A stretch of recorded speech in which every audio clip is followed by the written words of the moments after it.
Hello everybody, I'm the Pale Recluse coming out of hiding to present you with my first reading. So I was browsing the internet when I found a South Park fanfic. I didn't even know people made fanfics of South Park, but I guess anything goes on the internet. So I read it all the way through. It was okay until I read the end of it, but we'll get into that later. For now, I present you with a South Park fanfic titled Don't Leave, starring Craig and the reader. Now, before we begin, I'd like to say in advance that I'm going to be doing my readings in one recording session, so if I make a lot of mistakes or pause a lot or say ums and uhs, I apologize in advance. Alright, so this is the fanfiction Don't Leave, Craig X Reader. Trigger warning, this imagine involves depression and suicidal words/actions. Read only if you are comfortable with such scenes. Okay, well let's see how this goes. It was a beautiful October morning. The air was crisp and smelled of autumn. How does autumn smell? That doesn't make any sense. I mean, seasons don't smell a particular way, I don't think. It's just kind of weird to me, maybe you could have, said, it smelled like, dew or something, or dry leaves, or I don't know. It just doesn't make sense to me. But anyways, leaves crunched under your feet as you walked on the sidewalk. Today was Friday, and you had the day off of school due to teacher meetings. But that wasn't the reason today was special. Exactly 1 year ago was the day you started dating Craig Tucker. 1 year ago, the two of you were in junior year of high school. You were fed up with the dumbasses that were your peers and needed someone to rant to. Who did you normally go to rant to? None other than your best friend, Craig motherfucking Tucker. But Craig was in detention for flipping off Mr. Garrison. You could get detention for doing that? I don't know. I thought you would get a scolding or something, but not detention. But whatever. So you did what any best friend would do. You broke him out. After sneaking out of school, you two got food at Taco Bell and went down to Stark's Pond. Sitting down on the bench, Craig ate and listened while you ranted about how everyone in the grade was a complete moron, and he was the only smart one you knew. Craig was silent for most of your rant. When you finally finished, he swallowed the last bite of his taco and finally spoke. I'm gonna try to do my best Craig voice, but I doubt I'm gonna do it, because I'm not good at doing voices.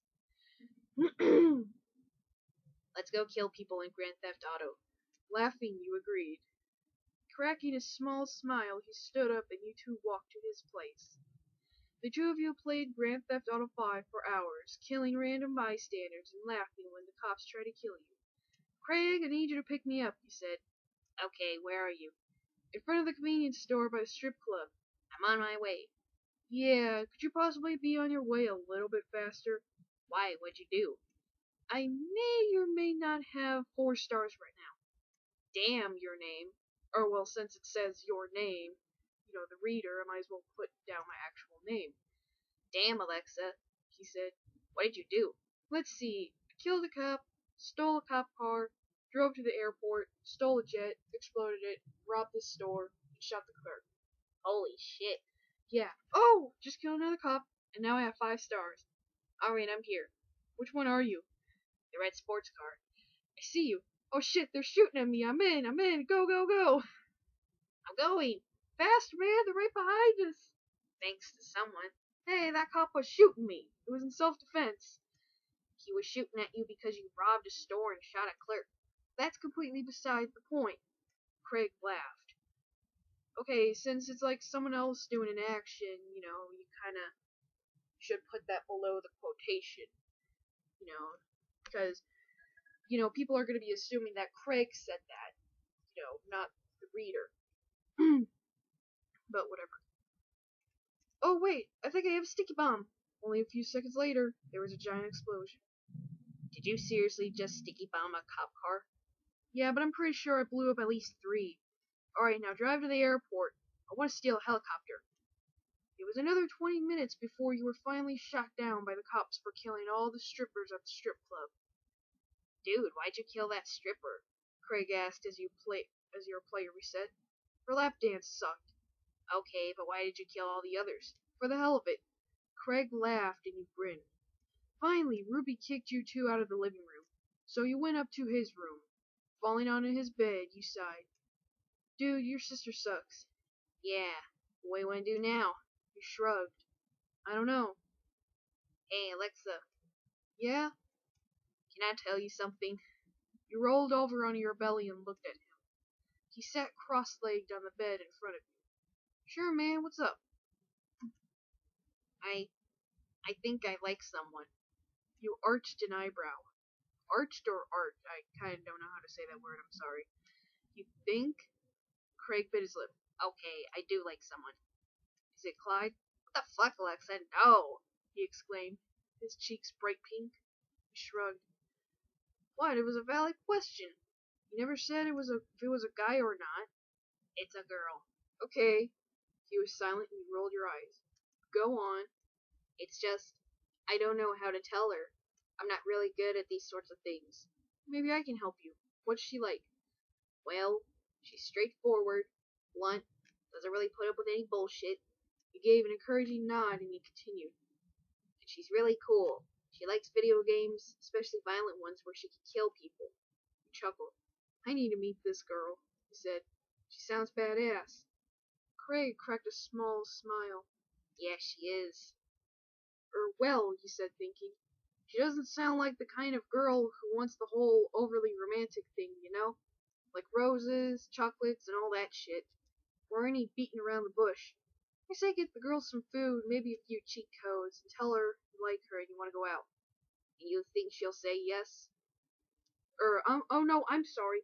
And you think she'll yes. You see there? You know, oh whatever. If she likes you, she will. Craig nodded. Then he stood up. I'll be right back, he said, and left the room.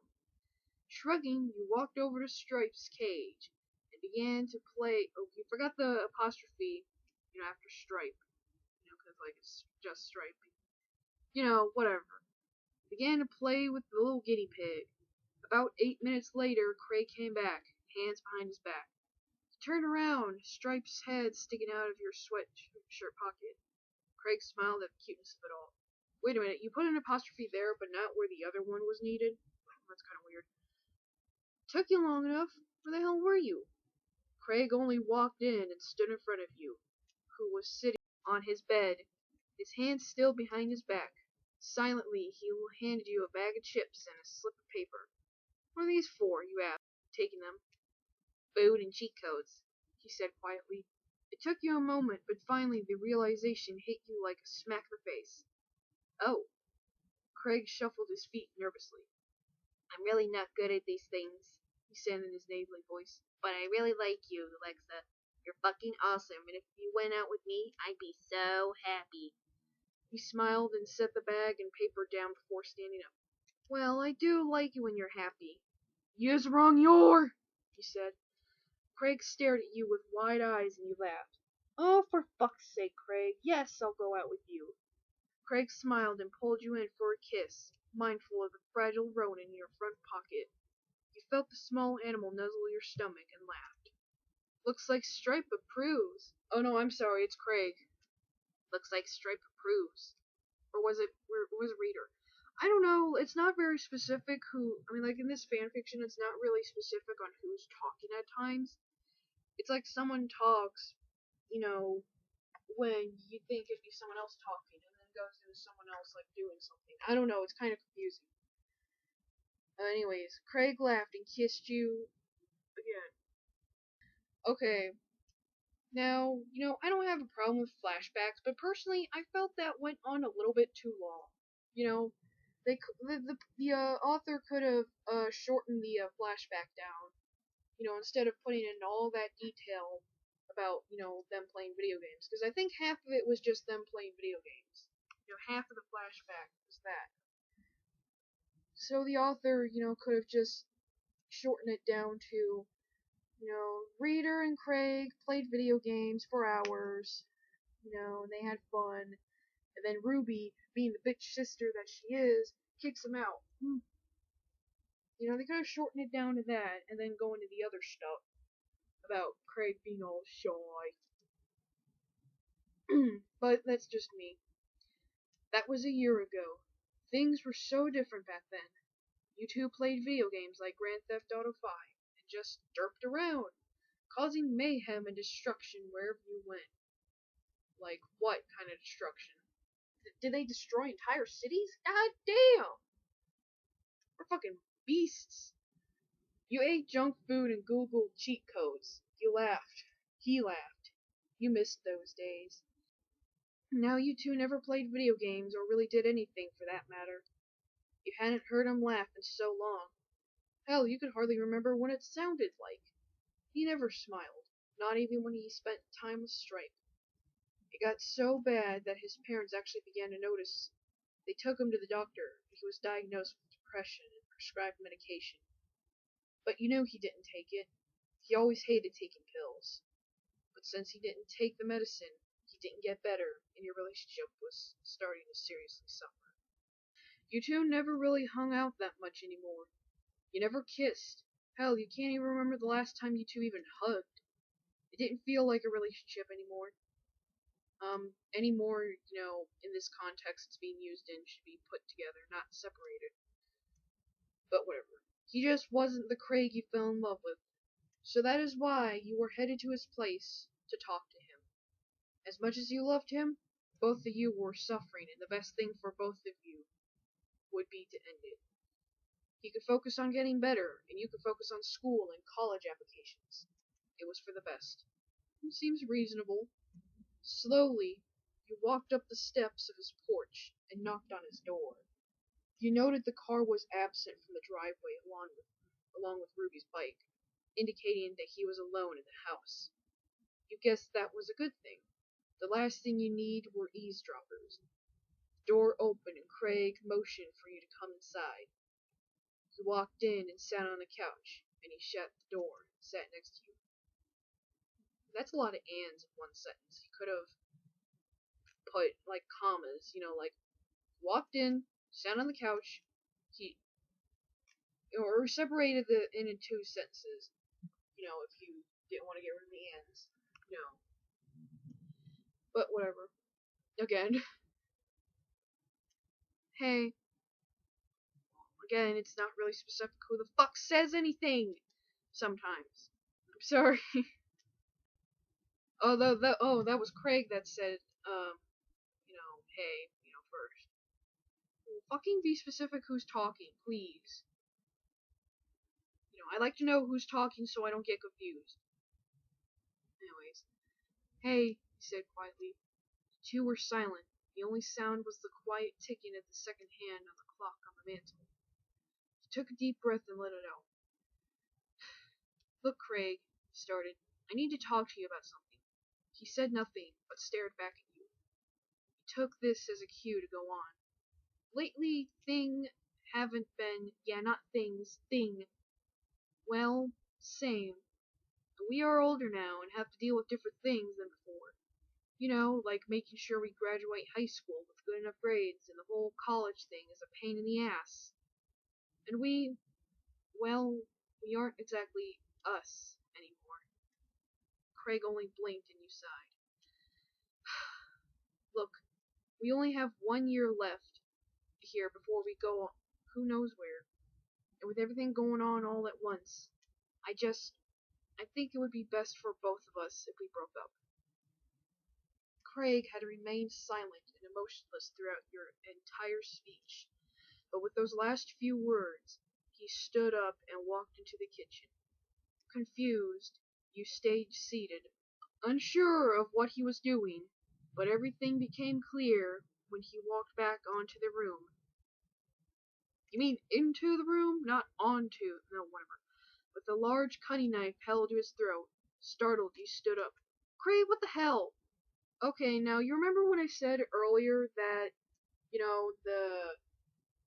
the fan fiction, it was like okay until like towards the end? Well, this is exactly the part that I was talking about. But I'll explain why this just isn't exactly, really good thing. We'll get into that, when I'm done reading fanfiction. Alexa, I know you're dealing with a lot of shit, but you're not going to leave me. His voice was hard and cold, so unlike the adorable nasally sound you were used to. You can only stand there frozen, silent, about a yard away from him. Okay? You don't know what it's like, Alexa. It's horrible. Nothing's good anymore. Everything's shit. Everything. Kind of reminds me of the episode, with when Stan turns 10 and he thinks everything is shit. And there's nothing I can do about it. Craig, listen to me, you said slowly, careful of each word you spoke. You can do something about it.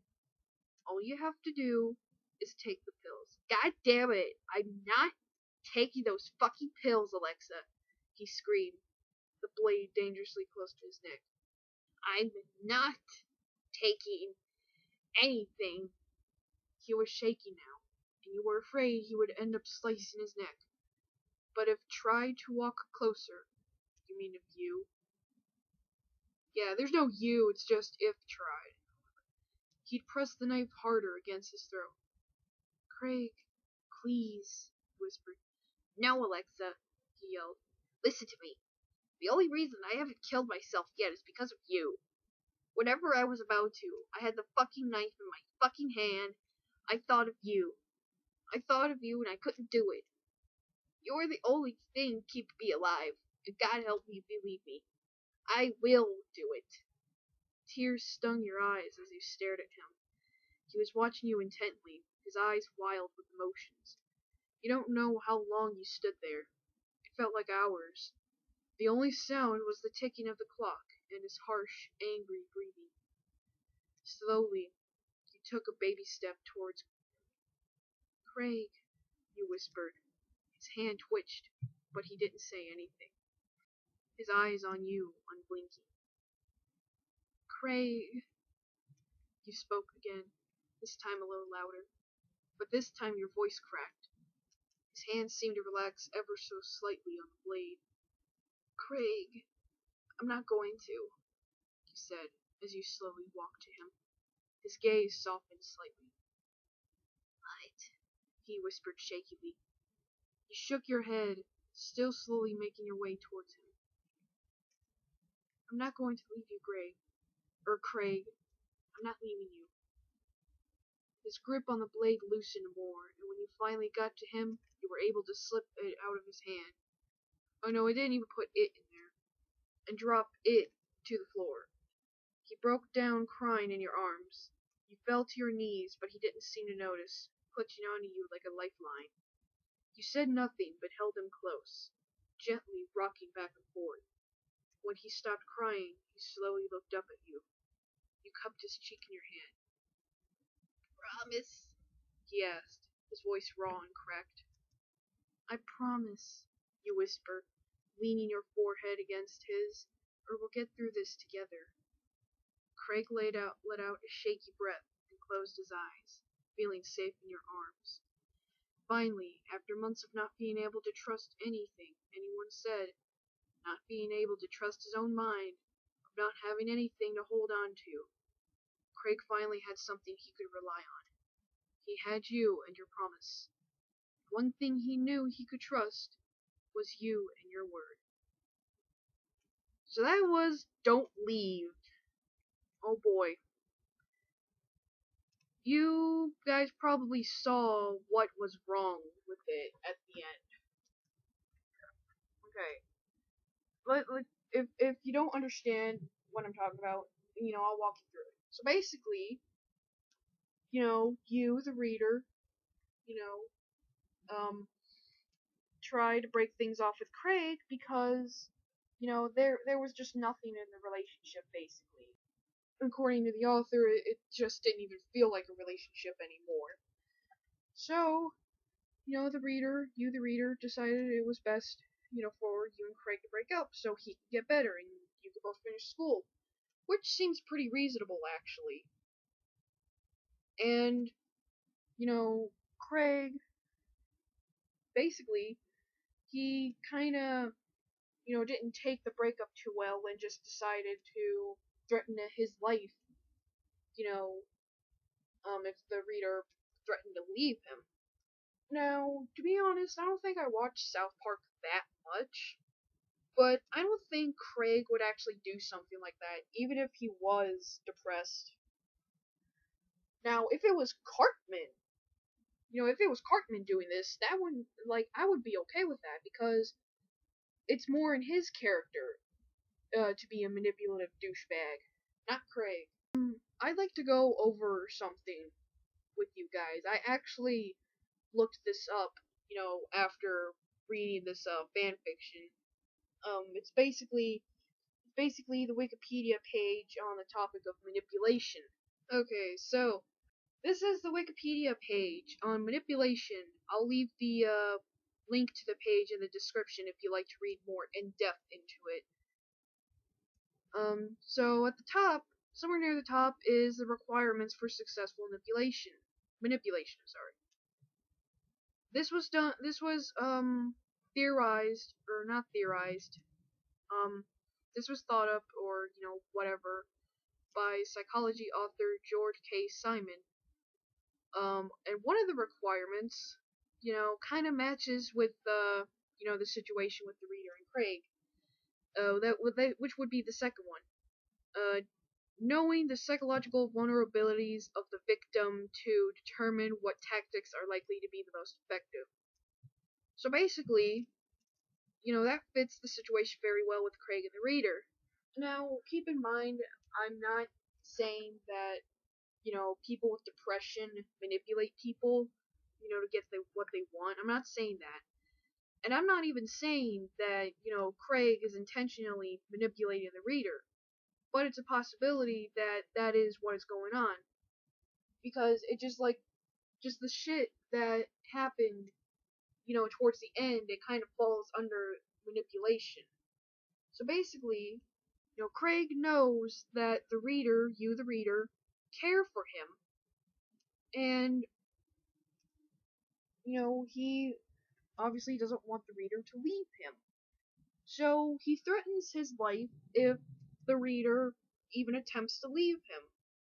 So the situation between Craig and the reader, towards the end of the story, the fanfiction, that fits the very description of the second requirement, for, successful manipulation. I guess the situation could fall under the other requirements, if you can find them out, if you can spot them. Now we're going under the different types of manipulations. According to two people, we're going to be doing Simon first. So, I found two sections, or not two sections, I found two types of manipulation that kind of fit well into, what's going on with Craig and the reader. So, the first one is guilt trip, a special kind of intimidation tactic. A manipulator suggests to the conscientious, however you say it, I don't know, victim that he or she does not care enough, is too selfish, or has it easy. This usually results in the victim feeling bad, keeping them in a self-doubting, anxious, and submissive position. So basically, again, there was the moment where Craig said, "You don't know what it's like. Everything is shit. You have no idea what it's like, to feel depressed." So I guess that kind of falls under, that category. And there was that other part where he said, "I was going to kill myself, and then I thought of you, so you saved me, I guess, in a way." So that's pretty much, so it's like he's guilting the reader into staying with him. And the other section, or the other type of manipulation, is playing the victim role. The manipulator portrays him or herself as a victim of circumstances or of someone else's behavior in order to gain pity, sympathy, or evoke compassion, and thereby get something from another. Caring and conscientious people cannot stand to see anyone suffering, and the manipulator finds it easy to play on sympathy to get cooperation. So basically, again, Craig, knowing how much the reader cares, for him, threatens to kill himself, so that way the reader doesn't leave. And now, last bit, we're going according to Baker. There is a section called punishment.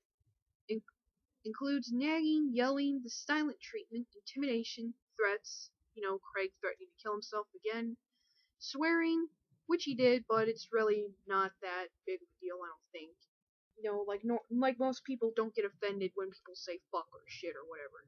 Emotional blackmail, Craig threatening his life if the reader attempts to leave him. The guilt trip, again with the you don't know what it's like to have depression. Every time I was gonna kill myself, I thought of you and you saved me. I didn't kill myself because of you. Sulking, crying, which he did, but he has depression. That's kind of a part of depression. Some people when they're depressed sometimes they cry or sulk. He wasn't doing it to manipulate the reader, even if it might not have been intentional. For him to manipulate the reader. And playing the victim, which he did. He was saying that, like, everything is shit. My life is shit. Now, once again, I'm not saying that Craig is manipulating the reader, or doing it intentionally, and I'm not saying that people who are depressed, intentionally manipulate people, but in this case with, the fanfiction, where Craig threatens to kill himself, it kind of raises some red flags that it is, just pure manipulation. Again, I'll leave the link to the page of manipulation in the description, and I'll also leave the link to the fanfiction in the description if you'd like to go read it for yourself.